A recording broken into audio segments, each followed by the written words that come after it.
So I put my head down, trained as a financial advisor, did pretty well for a year or two as that. And then, Greg, you need to follow your dream now. Let's give it a year. So I left the bank and they were like, why are we letting you go? We don't want you to go. And I left for a year and I started to build up connections and work on songwriting 2 or 3 times a week. Then I met Paul Drew, one of my partners at DWB. We started to work together. And about on the 12th month, it's a year, I haven't earned any money. Do I go back to work? We kind of said, look, we feel really close. Let's give it 3 more months. Just that little step of faith that it would happen. And it did.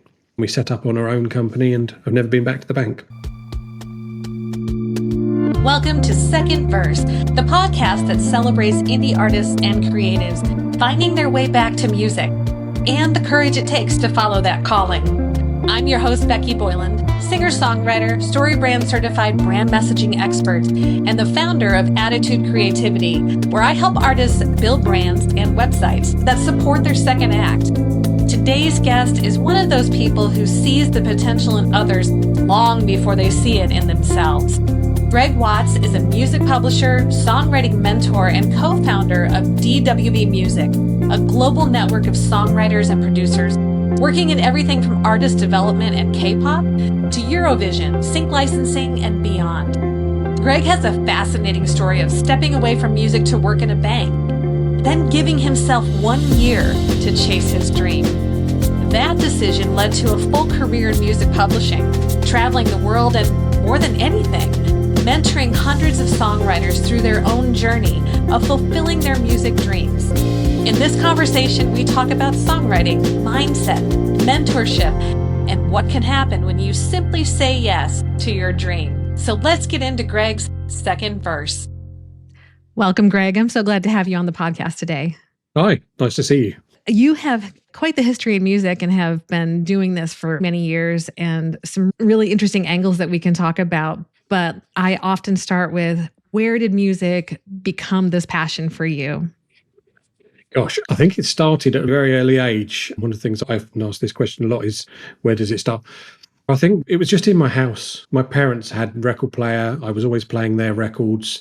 They ran a youth group. So there was music. I wasn't old enough to go to the youth group, but there was young girls and guys playing their music at the youth group, teenagers. My cousin, I remember, used to come and visit me every couple of weeks. He was bringing in his Madness records. And so it was that influence of having music everywhere around me first got me into it myself. And I think from then on, my whole life could be a soundtrack. If you name a song, I could tell you where I was, that sort of thing. So I think it's just been instilled in me very early age. I then probably had a few periods in life where I remember having glandular fever when I was 15, something like that, and I remember sleeping a lot. And I'd come home from school, I'd had the worst of it, I'd lay down, listen to a CD and fall asleep, and the next day I'd wake up and I hadn't done my homework. But this album had gone inside, and I still listen to some albums and think that's the time when I kind of I did have friends, but I didn't have much of a social life for about a year. So the songs and the albums became my friends as well. So I think there's quite a deep connection with music from the early start and from teenage years. And then I just wanted to make it myself as well. And I think that really shows how music did its job, because it is amazing how much it gets tied into the different periods of our lives. And I know that for me, if I want to really go back in time, I'll just go listen to a whole bunch of 80s music and I can't help myself. I'll just listen to it on repeat. But that's so amazing how that connected you and then started you on writing. I don't think I really realized that writing was a thing I could do until I was a bit older. So that's really amazing as a teen that that's something you would gravitate to. Yeah, I think sort of 80s is my thing as well. And I think the keyboards, electronic music was coming into fashion. I remember hearing Axel F, Harold Fulton, Beverly Hills Cop, and Howard Jones. My parents had a keyboard, so I remember trying to copy the keyboard riffs, which I teach myself. And then I remember playing them at school, during the school music teach. It's quite interesting. I've still got a report which says Greig just plods along but isn't very interested, which was totally untrue. I was very happy at playing these keyboard riffs. And my friends going, oh, Greig can play the keyboards. Something inside me was always like, but I don't want to learn music too much. I want to write. I did learn to a point, but I never learned it theoretically, and I never learned it deeply like some people were having lessons, because I automatically switched into, I want to write. So that's the creative part of me, which was there anyway, made me start writing my own keyboard riffs and things like that. It sounded like you already had the ear for it to be able to pick out these melodies. Yeah, so I know that one thing I didn't know at the time, but now you look back and think, well, other people weren't copying melodies. That was one of the gifts. I actually think the biggest gift I've got for music is hearing it. So you hear other people's music, and I now work as a publisher and an A&R, and I can develop songs. So it's hearing other people's ideas and making them into better ideas in some sense. I think that's what I did with writing, really. I was nicking a bit from this song and a bit from that song, putting it together and making a new song. Just didn't sound like the original one that I'd nicked, in a sense. So I think we all are recreating the wheel a bit, in a sense, by being inspired.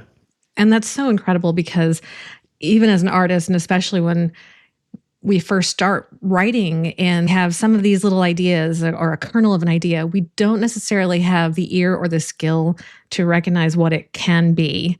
I remember working with a mentor of mine, and I shared a song with her. I actually wrote it on guitar, but for some reason played the demo on keys.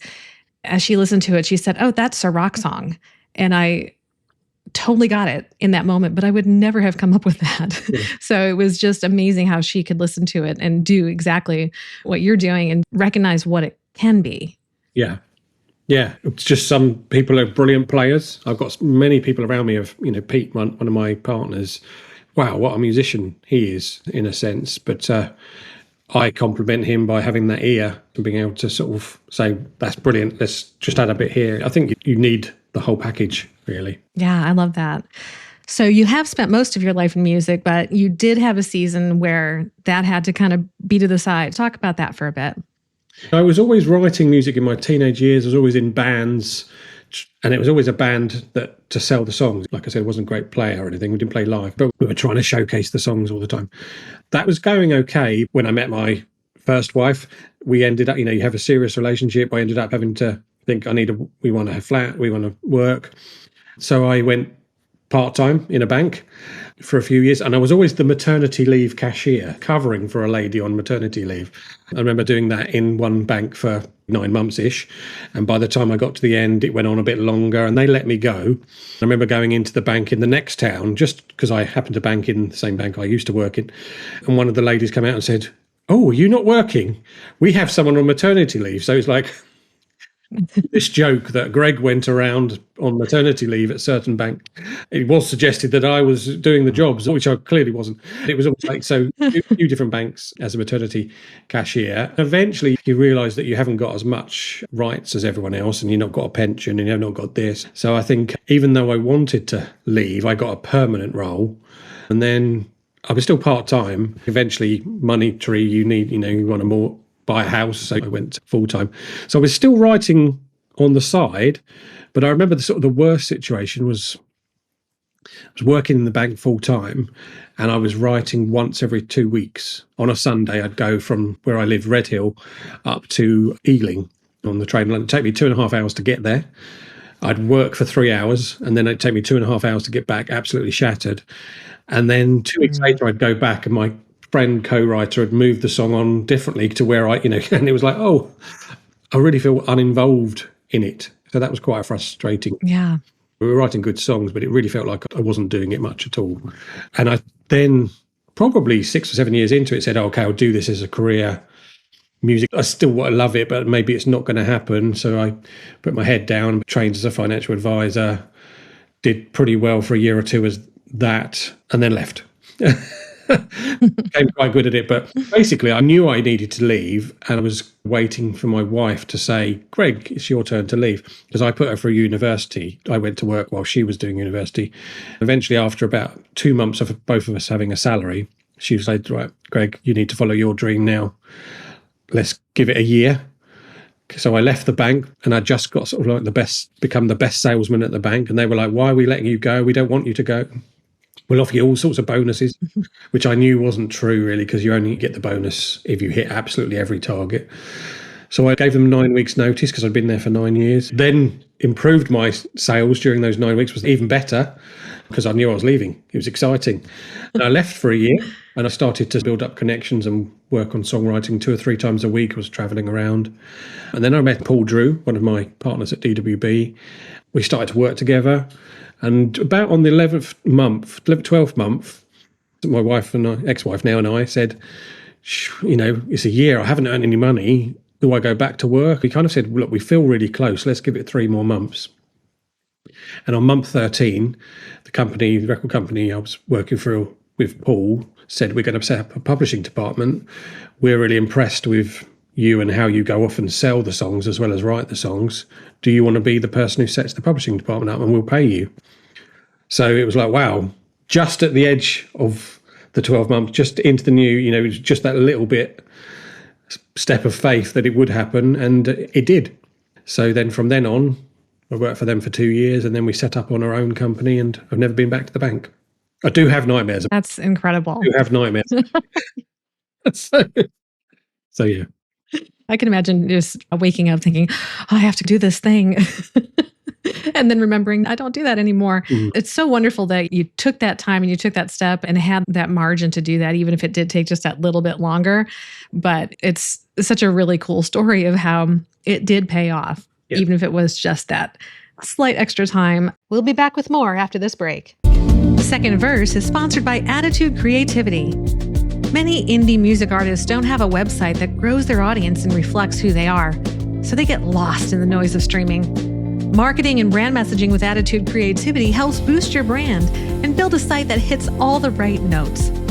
You want to be an artist who stands out from the crowd, and to do that, you need your music to be heard. If your website doesn't reflect who you are or make an impact, you feel like a singer who's been handed a pair of drumsticks instead of a mic. You deserve a website and brand messaging you can be proud of, and that doesn't take time away from your music. As an artist like you, I understand how overwhelming websites and marketing can be. And that's why, putting on my other creative hat, I put my decades of marketing and development experience to work for you. You'll no longer have to apologize for your website. You'll look and feel like a professional with a custom story branded website you can be proud of. And right now, you can get a head start with my free downloadable EPK blueprint and start building your electronic press kit to promote your music. Head to attitudecreativity.com/blueprint to get your copy. That's Attitude, ATTITUDE, creativity.com/blueprint. Second verse is brought to you by Singing Straw. Oh, you caught me in the middle of a vocal warm-up. This is one of my favorite ways to wake up my vocal cords before a singing session, or even a nice long conversation for the Second Verse podcast. It's the Singing Straw, a simple but powerful tool for straw phonation, a vocal technique that promotes healthy vocal cord closure and a gentle but mighty way to increase range and identify areas to work on.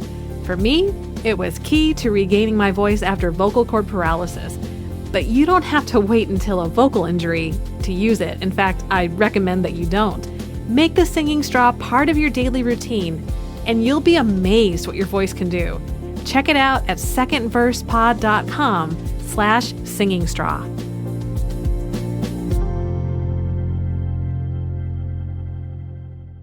So now this is what you've been doing for all of these years, or has this shifted and transitioned at different times? So that was August 2003. I left, worked for a year as a solo songwriter, then worked for 2 years for the company, but I set up DWB Productions with 2 different songwriters. We then left this company, started DWB Publishing, and then... So I was writing in that period for the first 10 years, but I was also becoming the publisher during that time because Paul and Pete, who I worked with, they were really great producers and songwriters, and I was a good songwriter. Together, we would write the song. I'd go out and get leads. They'd finish the productions. I'd come in and help finish the mix, tweak a few bits, and then go out and sell the songs. It kind of worked perfectly in that sense. But slowly I became more of the publisher and started to run songwriting camps and do more development of writers. And I think more probably the last 7 or 8 years, I've started to realise that my real skill set is developing other people. During COVID, I became a football coach very shortly afterwards, and the publishing suddenly became mentorship as well.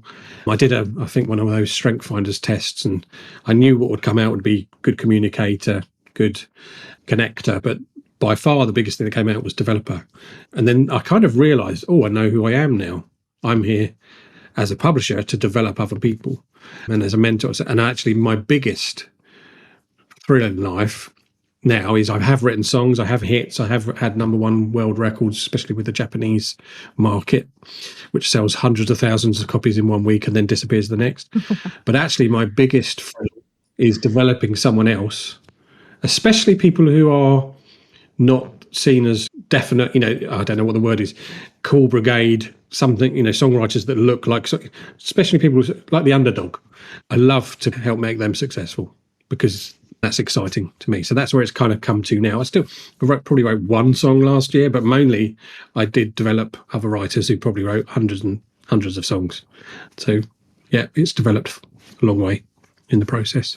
And that's so, so powerful because this is such a unique time in the music industry where now, and I think a lot of it is because of COVID, that there are so many people who now have opportunities to interact with professionals like you who can actually move them forward and help them learn the things that they could never figure out on their own or that would take them so long.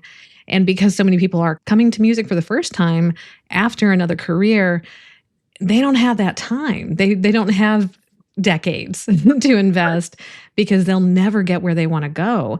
So I love that. I don't know how many indie artists recognize, 1, how important mentorship is, and 2, how available it is. That's what's so great about being able to talk to you and learn more about DWB and what these opportunities are for artists that are out there. Mm-hmm. I think the more I've done it, the more I see how powerful it is. The biggest thing about mentorship is having someone you're accountable to. So I've got a course that's got content and it's got this and it's got that, but the truth is, if you're accountable to someone, you do it. Actually, if you pay to do a course and then you're accountable to someone, you do it because you paid for it. My sister, she was going to the gym, like we all do. We go to the gym and we cancel our mentorship after about 3 months and don't turn up. She didn't need to lose weight or anything. She just wanted to get fit. But the best she got at fitness was the day that her fitness coach moved in next door. So every time she didn't want to go, he went round and knocked on the door and said, hello, because she had to be accountable to someone. I found that so I've been doing the mentorship for 2.5 years, and seeing the accountability part being not just accountable to me as well, having a group, a community where people become accountable to each other and actually drive each other on through success and failure and support and hardship and all sorts of things happening. Once you have a support network, you can actually then achieve loads of things. So for me, there's lots of exciting stuff out there, and I'm just excited to be a part of it and help people. I think my wanting to help others comes from my brother had something called Asperger's, which is kind of autism. He was older than me and struggled at school. In those days, you didn't know what it was. But he hung around with me, and I think I'd sort of become his advocate by accident. It just felt like a natural thing that I would help him chat sometimes and help him be sociable. And then that's transferred into my life, where I've then carried on. People come to me and they're really talented, but they haven't got a clue how to present themselves or put the music together to make it a song they can sell. I'd love to help them make it, because and it comes down to as well, I have to monetize what I do to survive, keep doing it. So if I Absolutely. other songwriters monetize what they do and keep doing it, for me, that feels like a really valuable thing. Otherwise, it's that thing of back to the bank and being frustrated and not much writing going on. If I can help other people not necessarily break out completely of their jobs, but have more of the creativity, then I think that's really full circle of where I came from as well. Absolutely. It's so important to be able to have that margin, because we can't consistently make good art if we're spending all of our creative hours doing other things. That really is such an important thing, and really a service for people to hear, for the audience to be able to hear what wouldn't have been created otherwise. I love that. Yeah. Yeah. And I've often just thought part of what you are creating now is just helping you fund the next thing you can create. So I've often taught people that, they're always looking at, can they get a big release with Rihanna. And I'm always like, well, that's great. Let's aim at Rihanna. And I stood outside Rihanna's house last year because I had a camp in Barbados and was shown around. So I could have knocked on door. I didn't. I probably would have got arrested. But it's stepping stones to that point where, you know, there's this artist that could buy your song and use it and you can get some royalties. And then out of that, you can then go to the next song camp that you can get to the next stage. We can go to the next. So it's all a means to an end. And we may get that big cut, or there may be lots of other routes to selling songs, making royalties and things like that, which people don't seem to know about. They just seem to aim at these big artists, which is difficult because the big artist has an entourage they work with. So how do we break through that? Actually, sometimes it's fine. There's a Rihanna in China, you know, and that Chinese wants songs from the West because it's interesting to get songs from the West, from UK or from America or Sweden. That's one of the reasons why so many artists don't recognize that there are these other opportunities, because they are only aiming at that one thing. And then they think, well, I can't do that. No. And then they get disappointed and they keep stepping back and abandoning their dream because their target is very singular, very particular. And like you said, they have their people. So it's very, very rare. There are either those artists who are doing a ton of their own writing with their team, or they have a very specific set of writers that they go to. Yeah. So it's really a great thing for them to understand there are all these other opportunities. Yeah. And I think for me, there's two choices. I could go and make money in the bank and do a bit of songwriting, or I could do some really good songwriting, but also diversify. This is my favorite. This is what I do most of the time. It's my passion. But also, why don't I dip my foot in, you know, we did some J-pop. I don't think it's my passion, but we sold lots of records there. And we also, that's almost funded the rest of the business. So sometimes it is still songwriting, just for a different market. So I think it's just utilizing, you know, being a business person in the music business. That's what it's called, the music business. I love the creative part. Business part is tougher, but actually I also love the entrepreneur part where we help dreams happen and we help move people into things they can monetize. It's exciting for me, that part. So that's such a great example of essentially having that side gig be something still in music and writing other types of music so that you can fund the artist projects, the artist songs, the things that you want to maybe do for, you know, for yourself. And I think the other great side effect is how much you can learn during that process. You learn a lot about other genres and different production skills or writing skills, depending on your target, that you probably wouldn't have picked up if you stayed singularly focused on what you think you want to write. I definitely think if you have an open mind to learning when you work with someone else and you're aiming at a different target, you can definitely take that back home into what you do, in a sense. And, you know, you don't have to use the whole influence, but you can influence something. I would have written it slightly differently because now I've worked in a pop market. I think it's just making me think of, you know, when I first started the mentorship, I had writers tend to come from the singer-songwriter background. And I'm always saying, brilliant, singer-songwriter, let's keep doing your artist career. But how do we monetize? Because singer-songwriter really means you write songs for yourself, because you can't really sell songs to another singer-songwriter, because guess what? They write their own songs. So one of the places I show people is have a look at Eurovision, which is a European mass big competition. Some singer-songwriter country artists find a home in the Eurovision market. 3 of them are at Eurovision this May, and they're out to see their song performed in front of 250 million people watching this TV show. That's big, but they wouldn't have even thought. It's massive. They're singer-songwriters who are trying to sing a song. And it's not saying that they shouldn't do that, because I'm actually pushing them to do their artist career as well. That may be their passion, but this is showcasing them. Larissa, for instance, who's doing this Eurovision, suddenly her artist projects are much more interesting to people and she's getting invited to more things because she's written this bigger song. So everything sells the other thing, each part. The more successful you are here, the more light it will shine on your original project. So you can sell more of that and more people can hear that. So sometimes it's good to push a different door. I bet you see so many artists just like their minds blown with this concept that, oh, I never would have thought of that. And I think that probably just opens up their world a bit, that there are so many different ways that you can get out there and still have it be on target, still have it be on track. You're not selling out. You're not doing something contrary to who you are or what your passion or your art is. They wouldn't have found that just around the corner, wherever it is that they live. Yes. But now they have that opportunity, even if they're not in any major market globally. Yeah, and I think you don't just sort of stumble on it in a sense, but it is actually, I can see people doing well and they're sort of going to this direction, and all it is sort of saying, can I just move you just there, and then you hit your target. So it's just a tiny bit of guidance to move to a slightly different direction, and the same songs they're writing with some different brush strokes and things can actually go into a place where they actually, and it's not just selling and making money, it's having your song heard. I was in Denmark a couple of weeks ago with one of our artists, sat in the audience, and she's had this dream to be on stage for ages, and 8 years into this dream she got to be on the stage in Denmark, a couple of million people watching probably. But at the stage I turned and saw all these people doing this lights, swirling the lights to the song.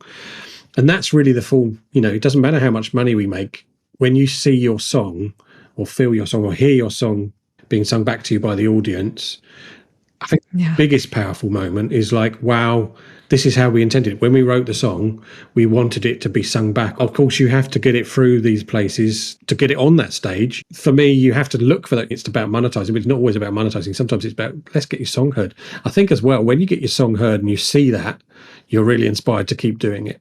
In my group, I think you attended one of my networking things the other day. We've been doing this for 2 or 3 years. Because some of the mentorees are becoming successful, it's easy. I don't have to sell it. I can just go in, let's listen to some of the stuff. And in a way, it sells itself because people are going, okay, I could do that as well. So instead of me having to persuade, by the way, you're a singer-songwriter, you could go into Eurovision, people are sort of saying to me, I wonder if I could do it. Yes. The answer is yes. If you're a good songwriter, we just shift about what you do a bit and help you get that song to a marketplace. Yeah, and the proof is right there. And it's so amazing too, because you can see that through point of where they came from, what their style is, what their background is, and then literally see the outputs. And it's just so compelling and also so encouraging because, like you said, it's so much easier to see that whole context and recognize that this is possible. This isn't just some wild dream. And yeah, it's incredibly moving to see some of these performances. Yeah. I think what I've learned is I'm a dreamer, and the more I put myself around other dreamers, the more bigger dreams happen, and then things actually start to get fulfilled. I remember that from a very early age. I know there's some people that were mentoring me without telling me they were mentoring me, if that makes sense. I had some people in the music industry, one guy in Russia actually, he used to give me a project every now and then, and I'd notice each year this project was bigger than the last project. Eventually he gave me a very big project and we ended up recording it at Abbey Road. And when I went to Russia, took all the artists to Russia, Moscow, to perform it. It was at this big Jubilee concert. He was mentoring me all the way along, giving me a bigger project. I've been lucky as well, but the key is I put myself with him when he asked me to do things and to go and talk at his conference, even though I wasn't really a speaker at that point. I kind of went, yes, okay. I put myself around other entrepreneurs and other dreamers, and things happened because of that. When I was in the bank, in all honesty, I was never going to make it because everyone in the bank was focused on working in the bank. There's no problem. That's their career. That's what they want to do. I remember this quite clearly. There was a guy who lived in my local town who got a publishing deal with EMI, and he came in and asked for a mortgage. The mortgage advisor I used to work with came in and said, Greg, this is something you're never going to have. And she slapped it on the table. I thought, how nasty was that? She didn't mean it. But it almost made me go, right. I was with people who weren't dreaming. Their dreams were working in the bank and earning a living. When you put yourself amongst other dreamers, things start to happen. And songwriters are genuine because they've fought from an early age of writing songs and having their songs appear on TV or on stage or whatever. Sometimes we need realistic people as well, but I think dreaming is powerful and we should keep on doing it. The realistic people are a whole lot easier to find. They're all around us many times. And that is such a powerful thing too, though, because so many times when we start this process of dreaming, we're really just sitting in our home studio or wherever we write and just thinking, oh, I wish. And that isn't being active. I love that you recognize looking back that those little steps of saying yes, saying yes, saying yes built you as a person and your skills and your creativity, and then really empowered your mentorship of those you're working with now. Yeah. That's so powerful because it is taking action while waiting in a way. Yeah. I remember years and years ago, I had a friend who I was offered this publishing deal. I had a friend who knew a guy who worked for peer publishing, and he'd written books about publishing, and luckily he was in the same town, and he sort of said he'd give me some free advice. And the first thing he said is, do you want to make the deal? And it was like, because if you want, there's two different things. If you don't want to, we'll just say no. If you want to make the deal, we'll get rid of the bits we don't want, but we'll make the rest of the deal better. So, and I was a yes, I want to make the deal. And he kind of said, and I kind of got that instinct from, if you want to make things happen, you have to say yes and make the deal better. The moment you say no, the moment things block, and I really have proof. There's a few writers I worked with at the beginning of my career as a publisher who used to say no to nearly every deal because they wanted a bigger deal. And it and those writers now, 20 years later, ask me how come I've done well and they're doing something different. The truth is I said yes, and I made deals happen rather than always waiting for the big deal to happen. So maybe we did some bad deals, but we're still here, still working on that basis. And I even say in co-writing situations, we do a lot of co-writing, a lot of camps. The moment no enters the room, it stops the song. It's a block. The truth is it's yes, or that's good. Can we just try this? Let's try this. And you have the negotiation going on. The moment it's no, the flow stops. And it's like that. That's life. One of the things we always say is imperfect action is better than perfect inaction. If you stand still, nothing's going to happen. If you move, at least you're going in a direction. Yeah, nobody really wants to work with somebody who's going to just shut everything down, because it stops that creativity of where this okay thing or not so great thing could eventually get replaced by something that's amazing. But if it all stops before it even gets to that point, then everybody loses. And I think it's a really good way to potentially damage relationships and not be asked back into that room if you're putting a halt to everything. Yeah, I've definitely written with some really great top writers and come out going, don't want to work with them again, because I just felt like I had no input. Even halfway through the session, I thought, there's no point me saying it. Just whatever I say, often it's not necessarily a bad person. It's just an overpowering personality. But then you think, why co-write? Yeah. Why don't you do it on your own? It puts you off. You don't want to go back into that situation again where you felt unheard. Because let's go back to what we're saying. We want to create and we want our music to be heard. It's the same in a co-write situation. We want our ideas to be heard. Being unheard is a creative killer, really. Absolutely. Well, I understand you have a book coming out soon. I do have a book. Yes, I do. Which I need to get on with. I finished the book. So I took a course about a year ago which said write a book in 30 days. And I followed all the structure and I did all the writing. And one of the things was just dump your ideas, literally write, which is what I found very powerful, actually, because it's amazing. The mind has this thing where I've got memories and I'm writing the memories. And then once the memories are out, this memory I never thought about was unlocked. It happened several times. It's really powerful because it's like, I'm so glad I got that memory back, in a sense.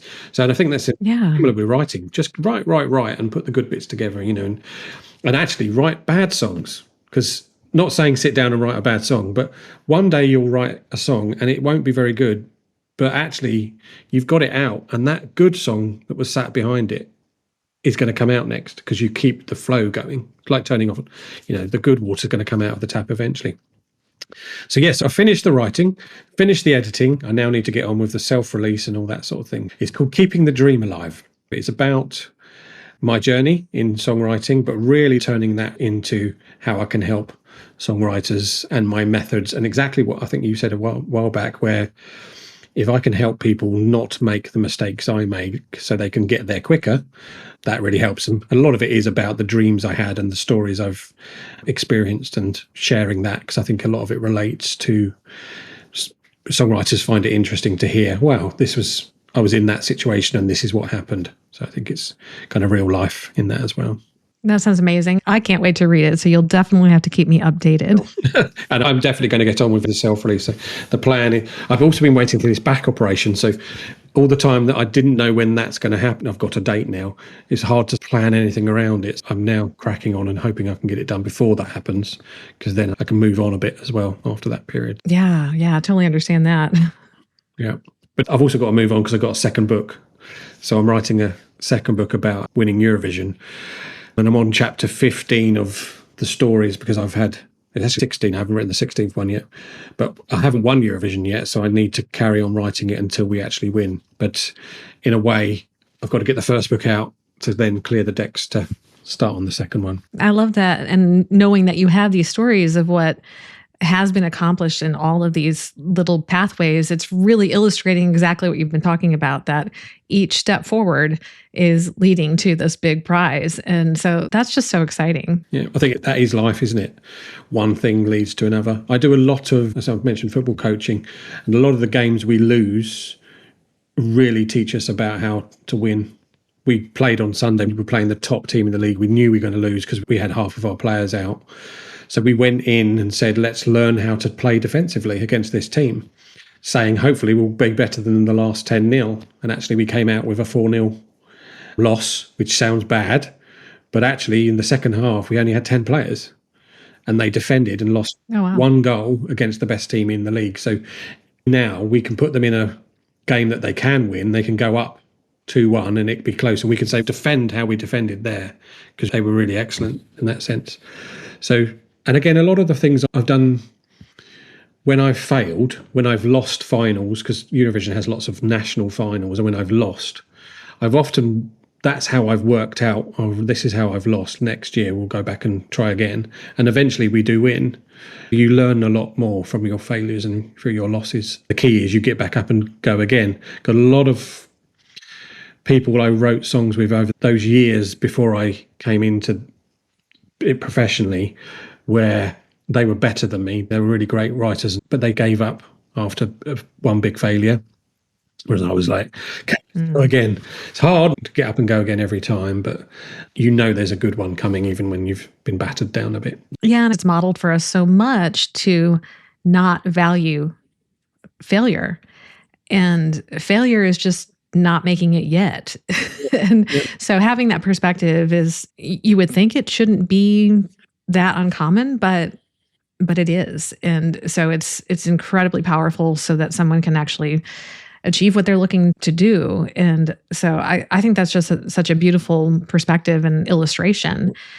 So what does it look like for someone to join your mentorship program? We run them every 3 to 4 months at the moment. We actually do 3 a year. The summer's a bit of a quiet thing. It doesn't work as well because it's a lot about collaboration. So I basically need to hear some music, have a chat with them, see if what they're looking for is what I'm offering. You can only mentor people who want to be mentored. And actually, I also think it's not just we need to click as people. If someone comes on and we don't click, it doesn't make sense to try and mentor them. So it's very personal on that basis. The actual course itself is about 4 months. It can last 4 to 6 months, let's say. We do teaching, which lasts about 3 months. The co-writes we do once a month, lasts about 4 months. And then we have a camp at the end.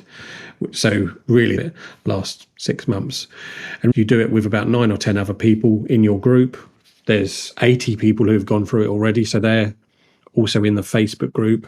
There's other people that come through. And I'm trying to build community that you work with 8 to 9 people that help you work and finish songs, and at the end of it you've still got those to work with, and you've got new ones coming through, and you've got the old ones there. So you've got this community of, when I give you a lead, we're writing a song for something, you've got a pool of people you can say, well, I really liked working with them and I really like working with them, and that makes our team.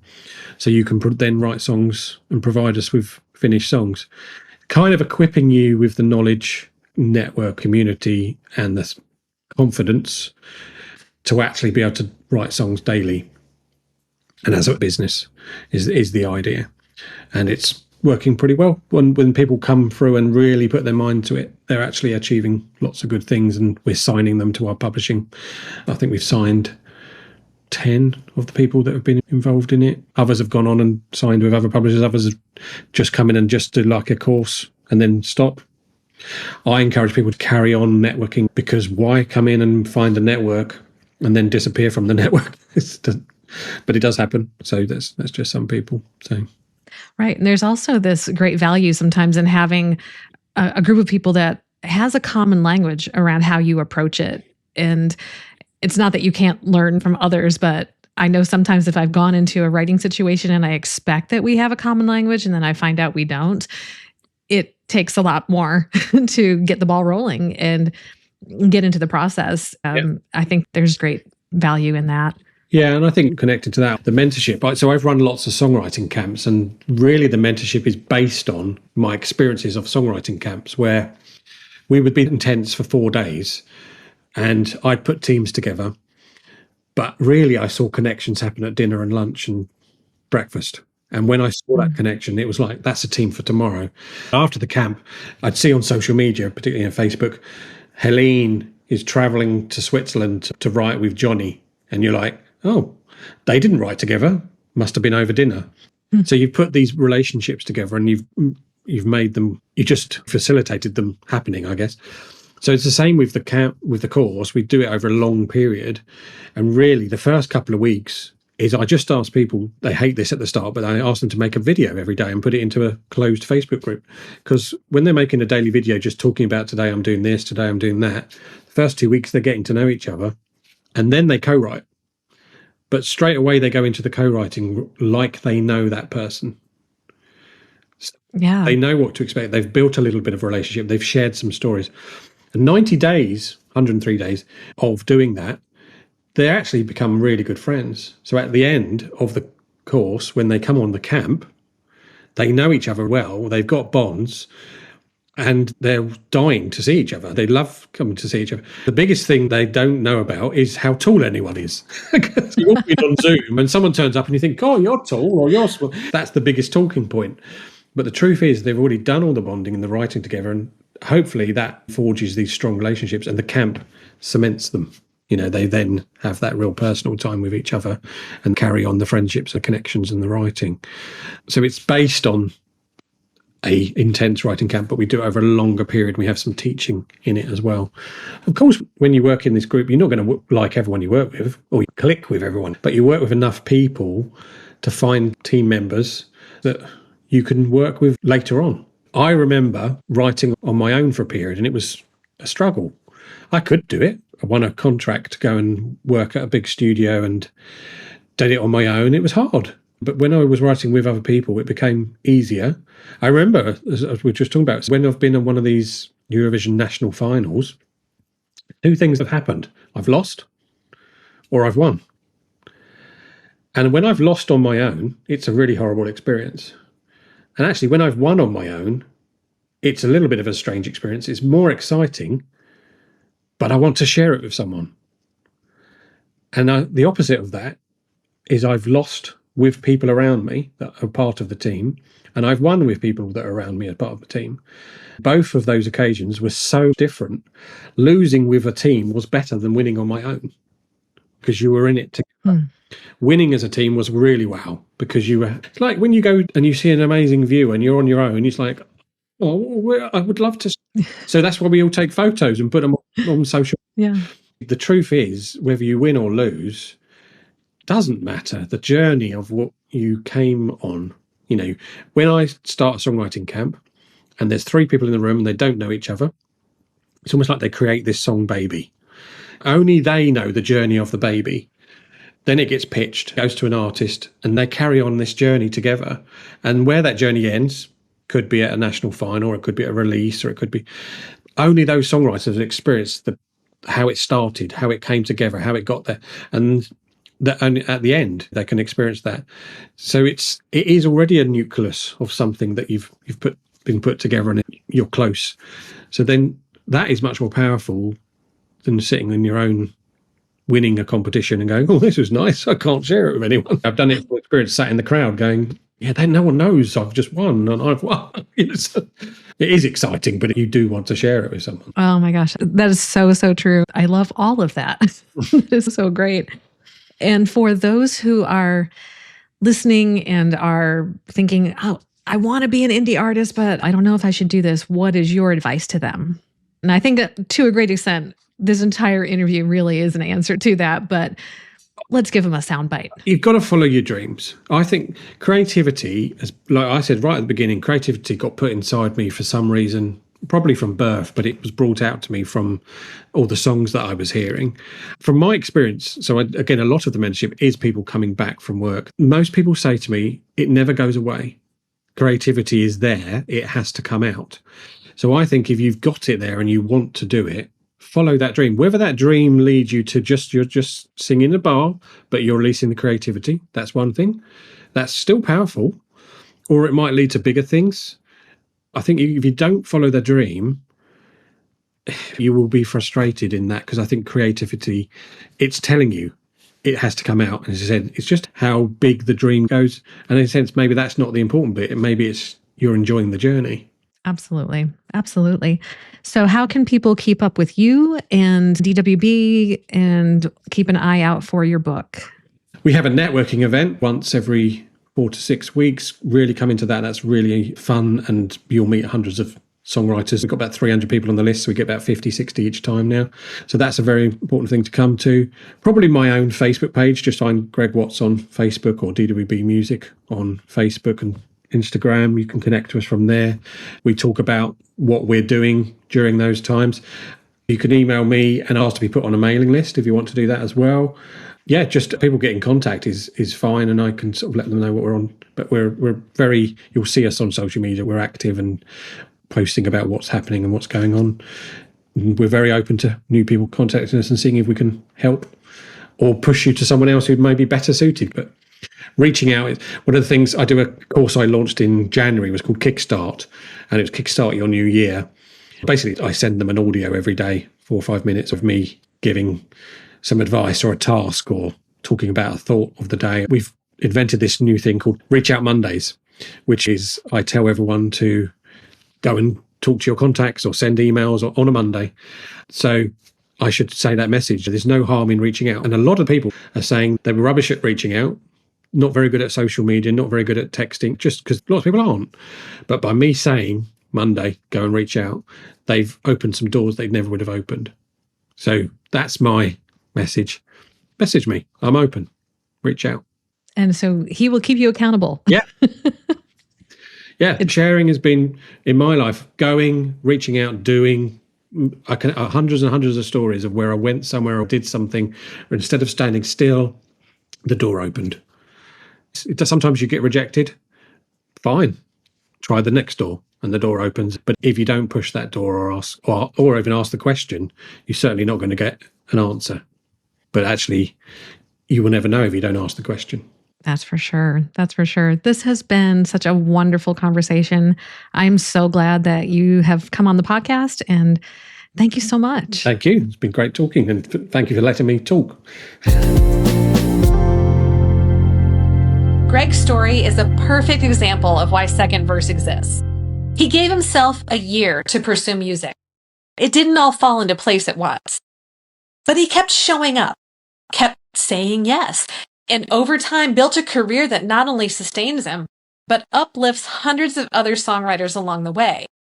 One of the parts of our conversation that really struck me was his example and urging for artists to say yes. We are dreamers, of course, so we're searching hard for our big break.